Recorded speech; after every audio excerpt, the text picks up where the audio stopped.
بہت پرانے زمانے کی بات ہے۔ مشرق کے ایک شہر میں علاؤ الدین نامی ایک غریب لڑکا رہتا تھا۔ وہ نہایت چالاک، تیز اور خواب دیکھنے والا نوجوان تھا۔ ایک دن ایک اجنبی جادوگر شہر آیا۔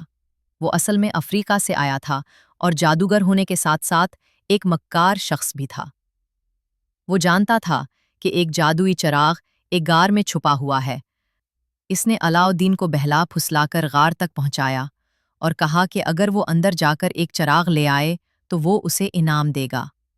علاؤ الدین غار میں داخل ہوا، جہاں سونے چاندی کے خزانے کے درمیان ایک پرانا تیل کا چراغ رکھا تھا۔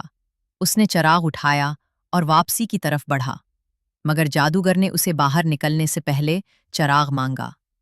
جب علاؤ الدین نے انکار کیا تو جادوگر نے غار کا منہ بند کر دیا اور چلا گیا۔ غار میں قید علاؤ الدین نے چراغ کو صاف کرنے کے لیے اسے رگڑا۔ اچانک ایک دیو جن ظاہر ہوا جو چراغ کا غلام تھا۔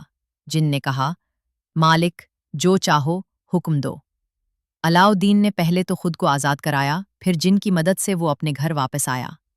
رفتہ رفتہ علاؤ الدین نے جن کی مدد سے دولت، محل، خادم اور سب کچھ حاصل کیا۔ اس نے بادشاہ کی بیٹی شہزادی بدر البدور سے شادی کر لی۔ سب کچھ اچھا چل رہا تھا، مگر جادوگر واپس آیا اور دھوکہ دہی سے چراغ حاصل کر لیا۔